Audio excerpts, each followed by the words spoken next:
शबरी मातेनं पिशवी भरली ती वारीला गेली, अजिबात नाही. मग आश्रमात या कधी रे येशील ही माझी भावना, रामा रघुनंदना.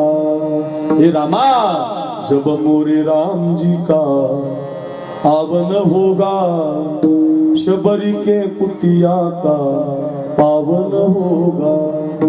आएंगे जब रघुराई आसन पे बिठाऊंगी, मीठे मीठे बेर अपने हाथों से खिलाऊंगी. साथ साथ लखन जी का दर्शन होगा, शबरी के कुटिया का पावन होगा. ऐका महिमा आवडीची हो, ऐका महिमा आवडीची. सारंग